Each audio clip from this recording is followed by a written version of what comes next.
Everybody, welcome to another episode of the podcast where it is my job to sit down with experts in their field to learn the knowledge and skills to help us live the best life possible. Now, this episode is all about empathy. I sat down with Dr Rachel Hannam, who is the director of Northside Brisbane Psychology. She has so much knowledge in this area and she was so generous with her time, and we had such a great chatting about all things empathy. She also gave us some really practical ways that we can develop empathy in our own lives and also why it's important. So I'm really excited to share this one with you guys. As always, I know it's going to add a ton of value to your life. Empathy is something that is so important for each and every one of us. If you haven't already, please consider subscribing to the channel so that you're always notified when new episodes come out. And don't forget to leave a comment letting me know what you got out of this, what you enjoyed about it, and also just to help us all grow together as a community. But that's enough from me, so please enjoy this episode with Dr. Rachel Hannam.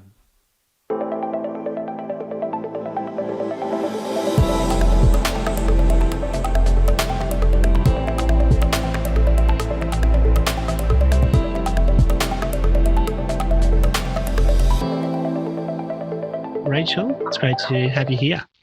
Thanks for having me, Rich.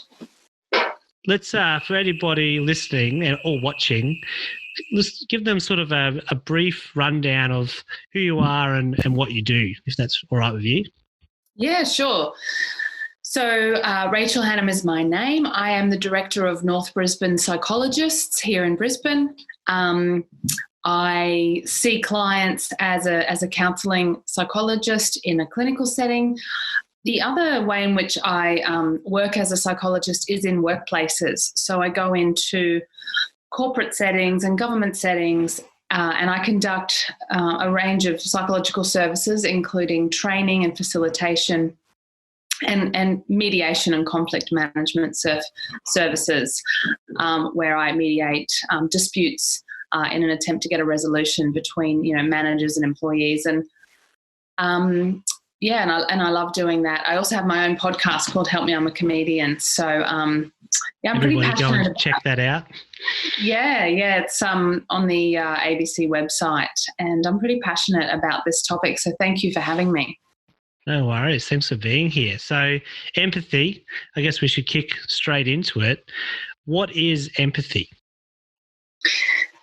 So you'll find various definitions out there of the word empathy, but my simple working definition is a genuine interest in somebody else's experience, a genuine interest in their feelings and their needs is my simple working definition. There's different types of empathy and we can get into that, but I think if you're genuinely interested in knowing another person's inner world, that's empathy. So kind of putting yourself in their shoes, trying to see the world through their eyes is what you mean by seeing them that way. Yeah. And these different types of empathy become important when you start looking at a definition of empathy, because part of empathy, but not the whole thing, is perspective taking. So what you just said, putting yourself in somebody else's shoes, is being able to is a genuine attempt to try and see through another's eyes. Imagine how they are experiencing a situation. This becomes very important when I do couples counselling, as you can imagine, and also when I'm mediating disputes in the workplace. But trying to understand another person's perspective is only one part of empathy. Yeah, cool. So I can see why that would be super important for couples counselling. Even my wife and I, for instance, there's definitely times where she's doing something that I can go, oh, and I know I do this to her as well, but you're going, why is she doing that? Like, why would she think that way? But it's been the times where I've kind of had to go, why actually would she be thinking that way? Or is she acting in that way? That I go, most of the time I'm fine that, oh, that makes perfect sense. There's a reason that she's doing that. But yeah, that's super important. And so is that one type you said? And so there's another type as well? Well, I would say perspective taking is one component of empathy. And it's really easy to say, try and put yourself in someone else's shoes. But you mentioned your wife, and all couples that I work with, this is super important, but it's not always easy, is it? Because you have to understand their personality and how it's different to yours. You have to understand a bit about their childhood and their background and why certain things might be triggering for them that don't bother you, or vice versa. So even though perspective taking is only one part of empathy, even perspective taking has quite a few kind of components to it. Another component of empathy, so perspective taking is what we could call cognitive empathy. So that's probably the broadest category there with regards to perspective taking. We'll come back to cognitive empathy. The other major component of empathy is affective empathy or emotional empathy. So this is the kind of empathy that children have. Children aren't necessarily very good at perspective taking, but we've probably all seen children who feel very sad when they see something sad on television or in a movie, or if they know that mum or dad is struggling, they kind of pick up on that and they feel it. So emotional empathy is where we are affected at an emotional level by seeing someone else in pain. And it can be the simplest thing. Have you ever seen someone whack their head really hard and you go like this? Have you ever done that? Definitely, for sure. Yeah, well, that means you have empathy, right? Well, that's a good. We're onto something. Yeah, that's good. If you saw someone whack their head really hard and you didn't flinch, then I'd be worried you're a psychopath. Is that something, like, this may be going down a little tangent, but when you said psychopath, is that something that, is common, I guess, are there people that just genuinely don't feel empathy? Yeah, so good question. This emotional empathy, which is, you see someone hit their head really hard and you go, ooh, or you see someone yawn, and if you're a bit tired, you yawn as well, right? This is an automatic response from a part of our brain called our emotional mirror neuron network. So sort of through this part of our brain, we have these mirror neurons, which get activated when we see someone else having, a joyful experience or a painful experience, and we feel a bit of that as well. So we think that the messages that would go from this part of the brain to the central part of the brain, the emotional part of the brain, that the linkages between those different parts of the brain that make us flinch, that make us yawn, that make us feel someone else's pain, those linkages don't work very well in a small percentage of the population. And that this could be the sort of neurological basis for things like psychopathy and sociopathy, people who are low on empathy and other people who also test low on empathy. The theory is they don't have the linkages in their brain that are needed for us to pick up on other people's feelings and experiences. But having this affective empathy on its own is not necessarily enough, because what can actually happen in people who are very high on affective empathy or emotional empathy is something called hyper-empathy. These are the discussions you see about, can you have too much empathy? They pop up online from time to time. Without the cognitive empathy, without being able to think about feelings, and in fact, learning cognitive empathy skills is sort of an antidote for both low empathy and super high empathy, because you can see how both can be a problem. Yeah. Does that make sense? Yeah, definitely. Yeah. What would be some of the problems with like high empathy? Is that just, is that just you feeling way too much towards that, and that you're not doing anything with your own life, you're just constantly empathetic? Would that be is that what we mean by high empathy? Yeah. So there is this term, it's not in the diagnostic manual or anything, but you will come across it online if you search it, hyper-empathy. And most people might be familiar with the term empath. An empath is someone who's very high on empathy. And there's various problems that can result from that. One is that if you're in any kind of helping profession, or if you're someone who just has a lot of friends with problems, you can burn out from taking on board other people's emotional experiences, right? And it's very tricky if someone's a psychologist, a social worker, a police officer, a nurse, a teacher, and they've got this excessive amount of empathy. Because if someone's depressed, they feel depressed. If someone's anxious, they feel anxious. They sort of take all that weight on themselves. Yeah, exactly. Yeah. So it's burnout territory if people don't kind of figure out a way to manage this. And I think it happens because people, for whatever reason, and there's usually reasons that we can go back and figure out, they over-identify with other people and their pain. And they don't have good boundaries, and they're not very good at differentiating between my pain and your pain, and sort of knowing that they're different. My story is my story. Your story is your story. I can have empathy without drowning, in your pain.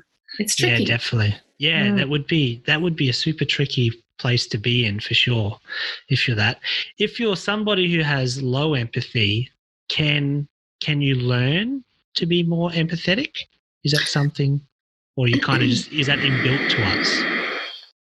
Yeah, so because of this emotional empathy, which seems to be fairly inbuilt and starts at a young age, we can say that some people naturally have higher or lower amounts of empathy, but this cognitive empathy is something we can definitely learn.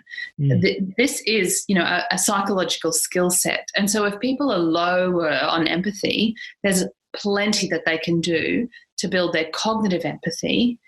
And cognitive empathy is not to be sneezed at. Some people who may have low levels of empathy naturally, but who are very good at communicating and very good at showing genuine interest in other people's inner experiences, can still provide an enormous amount of support to others without, necessarily feeling a lot. Yeah, you're not necessarily taking it all on, but you are feeling and seeing yourself through the lens of the life of that person, for sure. Exactly. And in fact, there's some research, and I'm just going to have a quick look at the summary I prepared, some research with medical students that was done to see if they could increase their empathy scores, including their subjective experience of empathy, so how much empathy they felt.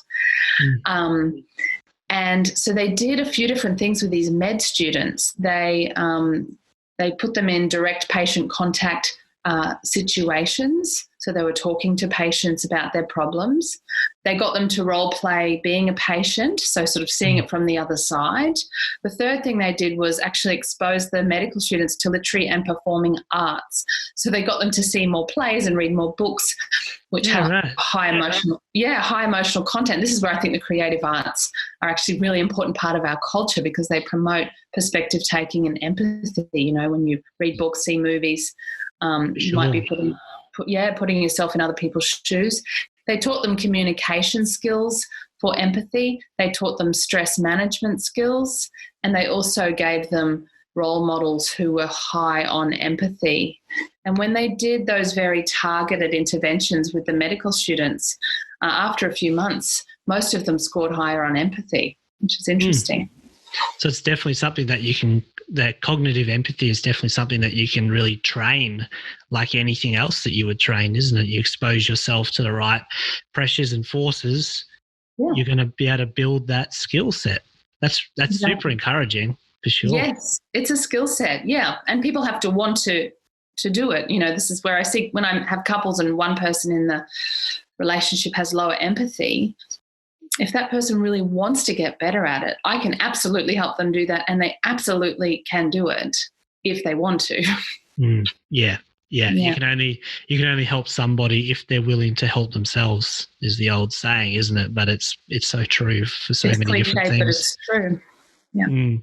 I've had if you think about that, I've had a boss before. Like, he's probably my favorite boss I've ever worked for. And now that, as you were talking before, I was thinking about him. Like, he wasn't the most like, when you first meet him, he was quite cold. Like, he was all about business, let's get it done. But the more and more that I worked with him, he would have a real knack of seeing things and sort of putting himself in my shoes. So, like, he would start the conversation with, hey, I've been thinking about this, and I'm guessing that you're probably feeling something like this. First of all, is that correct? And then that made such a huge difference, because instantly there was this connection where I was going, man, Chris really cares about me as a person, I'm not just a number in this company. Yeah, I think that's really a good skill for business leaders, CEOs, anyone, or any leaders really, isn't it? 100%. I think it's one of the top skills. And yeah, I really like that story because it seems like very authentic empathy. You know, he's taken his time. He hasn't rushed in to sort of try and fix the problem straight away, which is, I want to talk at some point about the empathy killers, like the things that we accidentally do that can get in the way of empathy or kill it, because that's a really important sort of like, what is not empathy? What do we kind of confuse? You know, we get confused between empathy and other things. And one of those things is we rush in to try and solve problems and fix things. Sure. And it's a classic boss behavior, and it's a classic husband behavior sometimes as well, right? It's I think I did that this morning now that we're talking about it. Yeah. I mean, I do it too. Like, you know, with my kids, it's just like, here, I'll do it. I'll fix it, you know, and I catch myself, and sometimes it's appropriate, but sometimes it really blocks the connection that's possible, right? Yeah. And so your boss sounds like he stood back, he observed, he tuned in, like he was trying to pick up on the feeling as well as what was happening. And then he came to you and said, and checked it out with you, you know, I'm guessing you're feeling this way, or this is how you're affected, and is that right? And he checked it out. You know, he was curious without being arrogant. Like, that's brilliant. Yeah, I think that, and the fact that he would go, this is what I think you're feeling, is that right? I think that's a huge thing as well, because otherwise, because there were times where he kind of wasn't right, you know, and I had to be like, oh, actually, sort of. But if he had have just come sort of, even if he wasn't barging in, but took his time and then came in and was like, I know this is what you're feeling, and I wasn't actually feeling that way, then kind of all that hard work that he may have just done kind of doesn't mean much at all, because you're like, well, hang on, you're way off here. So I think it's that careful consideration. It's almost like a strategy for it, really. It is a strategy. And in fact, I've, if I can pull it up on my screen, my computer's being very laggy, but I had some tips for the listeners about, you know, things to do, you know, some practical tips if the time is right, Rich, for us to cover that. For sure. That's what I'm all about. I love talking about this stuff and then having some practical tips as well to share and to use in my own life and to share with the listeners. So that sounds awesome. Does it make sense? Would it make more sense to look at the empathy killers first and then the practical strategies for practicing empathy, do you think? Yeah, I think so. That sounds right.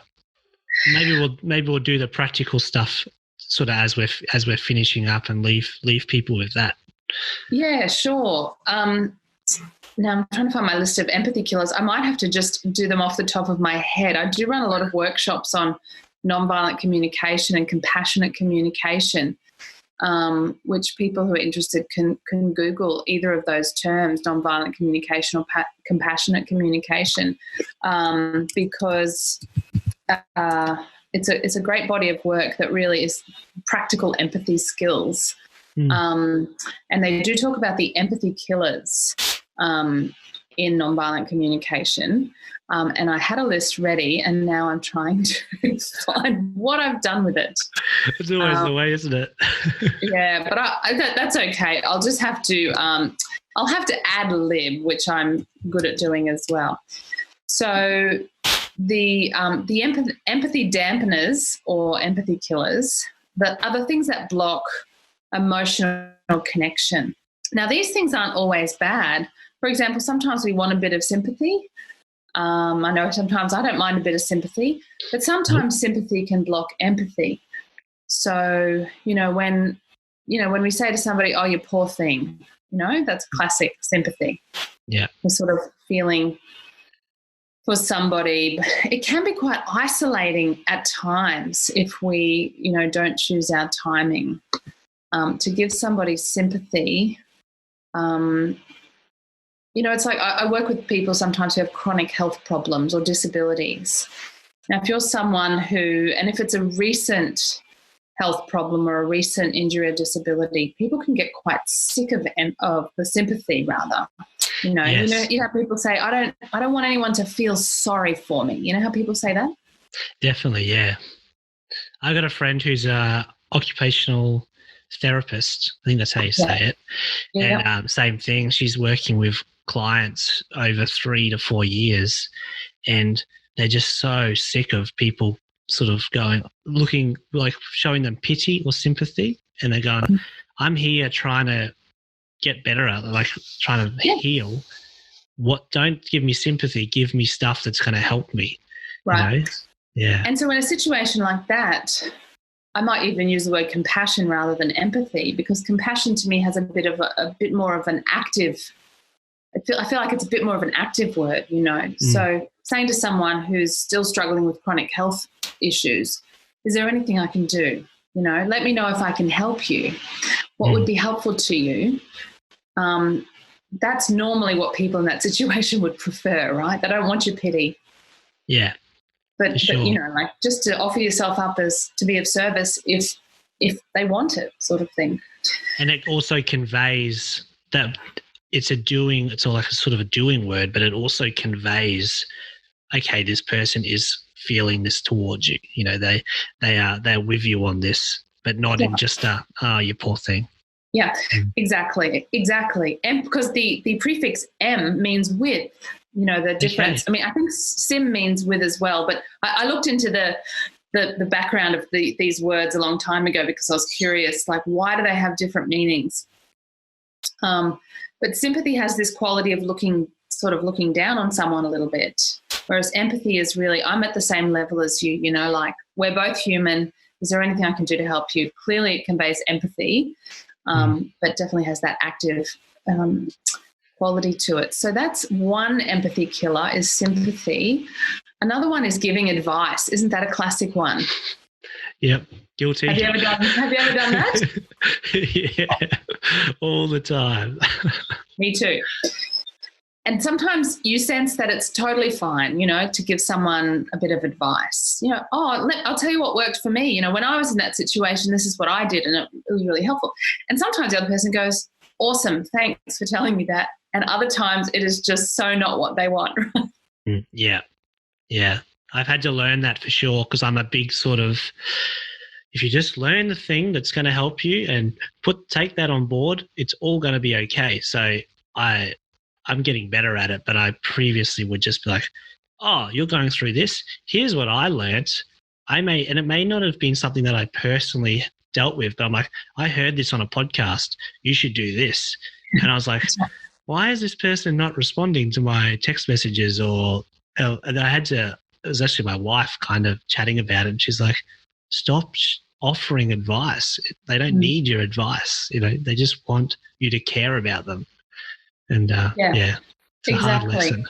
It's so ironic, because the things that we are so easily tempted to do, like educate someone, like, oh, I read this great book, or I heard this great podcast and they said you should do this. And then we start giving advice, or we give sympathy, or we give, what's another empathy blocker, or we tell people, no, that's not how it is, it's like this, or we tell our own story, we say, oh, well, when that happened to me, we start going into our own storytelling, or we minimize, we say, it could be worse, it's not that bad,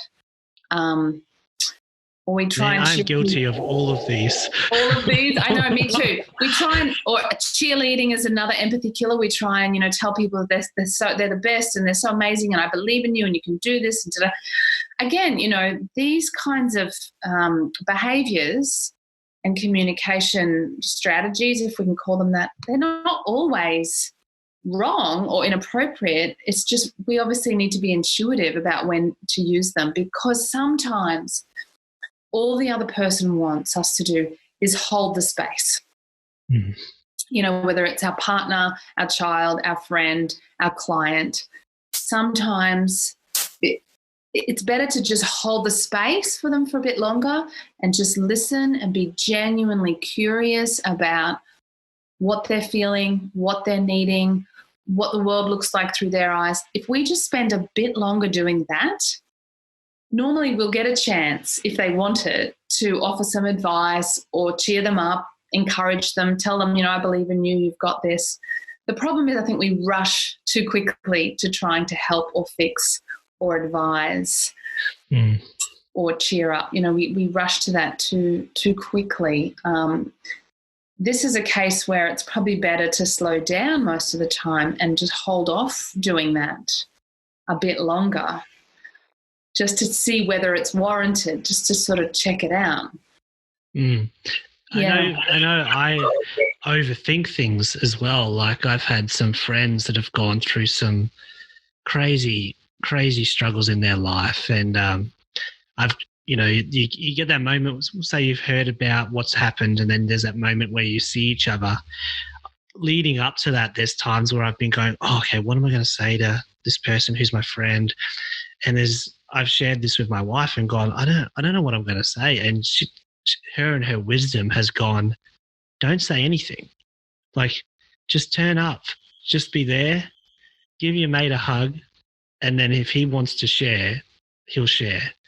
And that was really, it was still hard for me to do that, but I think that is a big thing as well, as this kind of overthinking and what you just said, rushing in, when most of the time it's holding that space and just going, here I am. Yes, I'm here with you. You can make the next, within reason, like the next step is up to you, sort of thing. Yeah, it's really powerful. It's really powerful. And we can't talk about empathy, Rich, I don't think, without talking about vulnerability. Because the thing that is the simplest thing to do, which is just turning up, like you said, just being there and saying, I'm here for you. Is there anything I can do? I'm here to listen. Just really simple stuff like that. Often that's the hardest thing to do. Yeah. It's ironic, isn't it? The simplest thing is the hardest thing. And here's why. It's because of vulnerability, right? If you're sitting with someone in pain, you're witnessing their vulnerability. They are scared, or they are hurt, or they are stuck and don't know what to do next, all of which are very vulnerable experiences. And then when we see that, we feel vulnerable. We feel vulnerable because we're not sure what to say or do. And even as a therapist, I am still regularly confronted in my job, sitting across from a new client or a client who's just turned up and has had a really, difficult thing happen to them. I have moments all the time of, I'm not sure what I'm going to do next, right? And neither are they. And so for us to both be held in this really uncertain space, in this empathic presence, and just kind of being okay with not having all the answers just now and not knowing what to do next right now, you feel very exposed, I think. You feel very vulnerable. And for sure. And I think that's why we do these other things. We give advice, we try and fix it, we give them sympathy, we do all these other empathy killer things, because we don't want to just sit there feeling so vulnerable. And yet I think that's such a sign of maturity when we can soothe our own stress response, our own desire to fix it, and instead of rushing in or in some way defending, protecting ourselves against this vulnerability, just be vulnerable for a few minutes. It's kind of as simple as that and as hard as that. Yeah, it's, as you said, it's one of the simplest things, but the hardest things. But I think more and more, and especially in this day and age that we're in, and I'm sure it's been going on for all of history, where we kind of build up these walls and these personas of ourselves. When you are with somebody who you just feel that you are speaking to their real, it's really them, they're being vulnerable, there's so much power in that. And I think even it comes across sometimes, on different videos or things like this, when you're seeing somebody's raw emotions and that that they're not putting up a wall, you feel like there's something that happens. Hey, it's that kind of, it's what we talked about before. It's that you're feeling what they're feeling and you're experiencing that at the same time. Is that, I've heard in, I've got a few friends that are counsellors, and they talk about, is it transference? So when you're sitting there with a client, you are starting to feel what they're feeling. Is that correct? It's a really good question. I'm glad you've asked it, because it's clarifying for me as well. I think there is a fine line between feeling what your client is feeling. So if I'm sitting with someone who's feeling really sad, naturally I feel a bit of sadness. That's natural empathy. That's affective empathy. When I start getting into some experience of distress because it's triggering something in me from my life, either current or historical, then I start getting emotionally entangled. So transference is defined as emotional entanglement with the other person. Okay. So they're telling a story, and that makes me think of something that happened to me, because all therapists are human too. and I start going into my own stuff rather than staying 100% present for the client. Now, does this happen to therapists? Of course. It's not a problem per se if we're aware that it's happening, and we can just take a few breaths, park that for later, and come back to being fully present for the person sitting in front of us. So there is a difference between compassion and transference. For any counselling students or psychology students listening, but it's a fine line. And I guess it's the degree of distress. You know, like I could be sitting with someone who's going through their childhood traumas, or who's just lost their parent or their best friend. You know, I had a client whose best friend died suddenly not long ago. And so this is a quick story. So her best friend died. She's not much younger than me, my client. I have a best friend who I love so much. And I started imagining in that session, if that had been my best friend who died suddenly, and I start getting tears in my eyes, and probably my client's thinking I'm just feeling for her. If she could see my eyes, I don't know. And I was, but there was a part of my mind thinking, how would that be if it was my friend? I had to go home and have a little cry just at the thought of my best friend dying in her sleep at the age of 40 or whatever. So that was sort of compassion that turned into a bit of transference, which I was able to pull back and, you know, and then deal with later. Yes, yeah. That's kind of the ultimate, like, version of you putting yourself in that person's shoes, isn't it? Like it's the part where you go, okay, this is now, it's another level. It's not just seeing it through their eyes. It's kind of feeling it through their eyes with your circumstances on top as well. So that would be tricky. Well, energetically though, if you're very tuned in with your own body and your own feelings, which I am, because I've had a lot of my own therapy, and you can't really have a lot of empathy if you're not in touch with your own feelings, you know. So I think we'll get to the practical stuff in a minute, but I can feel where I'm going up into my head. I'm not as present. I'm not listening to her as well as I was. And I know that I'm not doing her. She might look at me and think, oh, my psychologist is being so caring right now. She's got tears in her eyes. She probably wouldn't know. But I can tell that I'm not listening to her properly anymore. So I'm not going to be, if I put myself in her shoes too much, I am not going to be of service to her. So imagining someone's experience too much that you start to over-identify with it and imagine if it was you actually it ends up blocking empathy. Does that make sense? Definitely. Yeah, for sure. Because you end up sort of putting up your own wall as well, because you're not just being present anymore. You're kind of... It's almost as if the energy that was focused out there starts to turn back to, you know, you become self-focused. Yeah. And empathy is by definition other-focused, unless you're talking about self-empathy, which is just a genuine interest in your own feelings and needs, to go back to my original definition. And self-empathy is so important. But self-empathy is not really what I'm doing when I'm sitting with a client. My energy is focused on them. That's what they're paying for. So when I feel it start to turn back in myself, I have to change direction again. That's super interesting. So what are some practical thoughts then, or not practical things that we can do to increase our ability to show empathy? Yeah, let's talk about that. I will go back to my notes just so there's only a couple of things that I wanted to say about that. First of all, well, I've kind of already said it, haven't I? First of all, I think we need to be able to regulate our own emotions. And to regulate our own emotions, we have to be aware of our emotions. And having a very basic emotional vocabulary is helpful.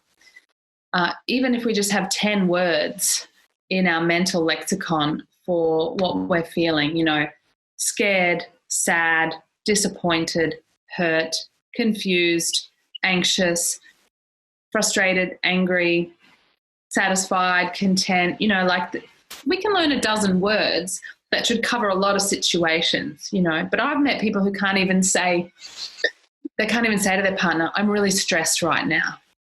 Even that would be helpful, just to say, I'm really stressed or I'm really upset, which are pretty vague words for emotions, but it's better than nothing, right? Because at least Sorry, is that just because they can't process what that emotion is? So they're going, I'm feeling all of this, but I don't know what it is. And so they that's exactly what's happening. And usually it's because of emotional neglect in childhood. There's a whole body of work, if people are interested, called Childhood Emotional Neglect, or CEN. Okay. People whose parents failed to tune in with their emotions when they were young and just help them put basic feelings into words. The child gets the message that there's nobody in here worth getting to know. My feelings don't matter. And they end up thinking they don't even have feelings. I've had clients who say, I don't do emotions. I'm like, well, you do. You just don't realize it. You're just not connected or aware. So the very first step, if people haven't even done this one, is to become more aware of their own emotions and have some words to put those feelings and emotions into words, because until we can do that, we're not even going to recognize emotions as a thing. And so sometimes that does involve people, doing some inner work, going to therapy, reading books, going to courses, and thinking back on how they were raised and what messages they received about the value of emotions. Yeah. And in some families, anger was okay, but sadness wasn't. And in other families, anxiety was okay, but anger wasn't okay. In different families, we receive different messages and beliefs about different feelings. So that's worth reflecting on. Another thing that we can do to improve our empathy skills is using our imagination. And I think this is where the creative arts come in. I think this is where seeing films and reading books and trying to imagine the emotions of the characters in their various circumstances. This is one part of empathy, is using our imagination. I often say to clients, particularly couples, I say, can you imagine your partner's experience of this? Knowing what you know about him, knowing what you know about his background, can you imagine, knowing how you behave sometimes, can you imagine how this is for him? So already I've clicked that person into, so maybe it's different. Now I have to use my imagination. Yeah. Get outside of your own head as much as you can by using imagination. And some people say, I'm not very imaginative. Well, we can work on that. Yeah, they're all skills that we can work on, hey? Yeah. Oh, absolutely. We can improve our creativity and imagination for sure. So imagine what it's like to be someone else. Listening is another skill that's obviously a key one for empathy. And what happens, people often say they're really good listeners when they're pretty average listeners. That's one of those funny things in psychology, where like 80% of people say they're above average. Yeah. Above average drivers. I think it's something like 85% of people think that they're an above average listener. Yeah, right. Which is pretty funny, right? What gets in the way of listening often is defensiveness. So, it mightn't be so hard to listen to our mate talk about, the bust up that his cousin had with the next door neighbour or something. But when our partner is telling us that something we did really upset them, that's pretty hard to listen to, because all of our defenses start rising and we want to defend and justify ourselves. So taking a few deep breaths, soothing our own stress responses, calming ourselves, listening a bit longer, just holding that space for the person, even when we're feeling defensive, and listening as intently and as genuinely as we can, trying to imagine the other person's experience again, is obviously a big part of empathy and something we can get better at. For sure. That's something I'm constantly learning and getting better at, even with this podcast, for instance, is, you're talking to different people about different topics, and as they say things, I'm, processing things in my own head, but I'm slowly learning to kind of park those and go, no, I can come back to those. I can watch this back later if I want to, and I can sort of process some of that stuff. But right now, how can I be as present as possible, listening to you, for instance, and going, what is Rachel telling me? Where is this experience coming from? She obviously has a lot more experience and knowledge than I do in this. I'm here to learn, and constantly kind of thinking through those things, but holding them loosely at the same time, if that makes any sense. So that's a really nice way of saying it.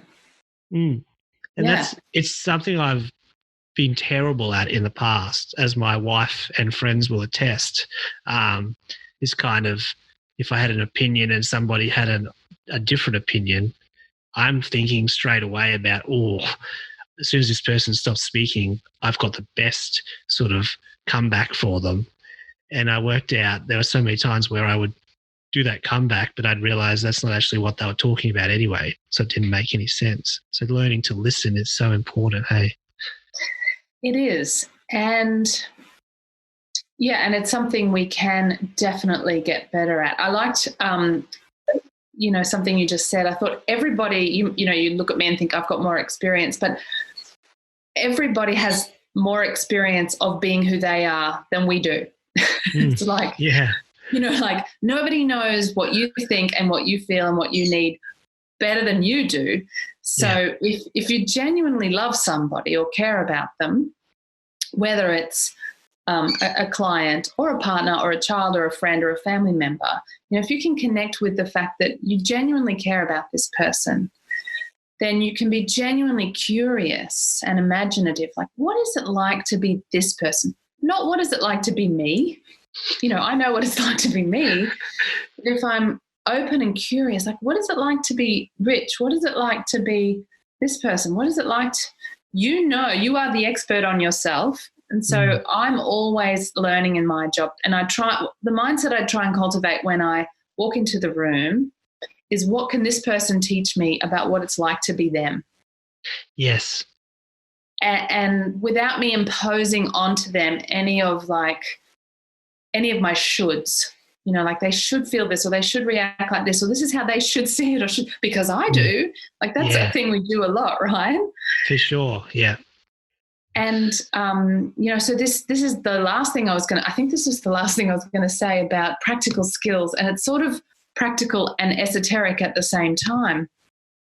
It's try and cultivate curiosity. If I had one wish for how we could change the culture that we live in as a psychologist, it would be if we could put some drug in the water that made us all just a lot more curious about other people's experiences and other people's feelings and needs, because we're so judgmental in this culture sometimes, like, why would they do that? And why would that guy do this?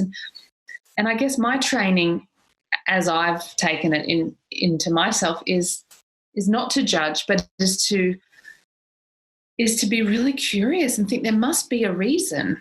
If someone's being aggressive or defensive or withdrawn and avoidant or whatever the behavior is, like, there must be a reason or a set of reasons why. And I'm curious about that. So I think cultivating curiosity, bringing as much curiosity to life and to relationships as possible is another really key practice or skill for empathy. Yeah, definitely. That's something like I used to find myself getting really caught up in kind of, I would watch too many things on YouTube about different political groups, especially in America. There's the Republicans versus Democrats, and the media just loves creating wars between them. Enemies. Oh yeah, that's their business model pretty much. And I would find myself going, oh, why would they believe that? Like, what is wrong with them? And from both sides going, what's wrong with them? But then I started to adopt that mindset, and I don't even know where it came from. It wasn't necessarily something that I learned where I went, okay, I need to do that. But I started thinking, going, this person is willing to stand outside of the White House to protest this. There must be a reason that they feel so strongly about that. What is that reason, and what are their experiences, and then vice versa? And I think if, as you say, if we did that a lot more and kind of went, what is this person trying to teach me, or what can I learn from this person? Doesn't mean I have to agree with everything they say, but there would be a lot more harmony, collaboration. I think we just get so much more stuff done and be a much happier nation or happier world. Yeah. We would have more empathy. I mean, we've seen politicians like the New Zealand Prime Minister talk about empathy, and in many people's view, and I sit with not knowing, because a lot of the time, and if I see a protester outside, I think, well, I don't know why they're protesting exactly, and I don't know enough. Like, there's so many things, actually, if we're honest, we just don't know, right? We've got to actually get comfortable with, it's very vulnerable to admit we don't know stuff. But in fact, we know very little. The older I get and the more I know, the more I realise that I know very little. So I think that keeps you humble and it keeps you curious, as long as you're willing to sit with not knowing. But if we sit with not knowing, then we cultivate more curiosity, and that lays the foundations for more empathy and less judgment. Because empathy is almost the opposite of judgment, as I see it.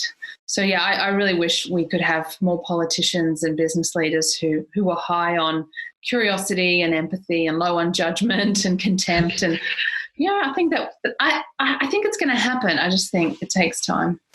Definitely. I'm really conscious of the time, and I can see that we're getting close to our finishing time. We're pretty much about there, but I think we've pretty much covered really a lot of stuff in a short amount of time. And I think it's some really valuable insights and knowledge that you've shared, that from myself and the listeners, we can kind of take away and go and almost at least do a check on ourselves and go, where are we at? Like, are we going well with this? Are we going good with this? We've always got stuff to learn, but I think we can do that and then really start to put some of those into place. And I think it's super valuable what you said about what is not empathy, because those are things that you can kind of catch yourself and go, well, hang on, I'm doing that right now. I should be doing this. So thank you so much. This has been so much fun. It's been great to meet you and learn from you today. And yeah, thanks for being on the podcast. Thank you so much for having me, Rich. I'll maybe see you again sometime with another topic.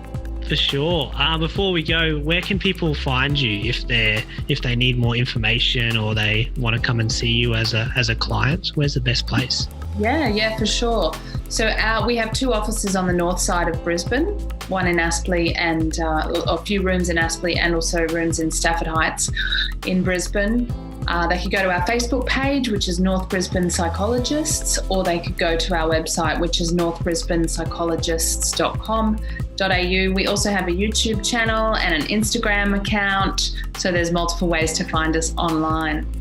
Awesome. Sounds good. So anybody listening, if that's what you're up to and that's what you think you need to go and do, definitely go and check out Rachel at those places and, learn from her one-on-one. We have a team. There's 9 psychologists in our team, so we often support couples and families with that sort of team-based approach. Awesome. Sounds good. Well, thanks so much. It's been great. And everybody will see you in the next episode. Thanks, Rachel. Yay. Thanks, Rich. I'll talk to you soon.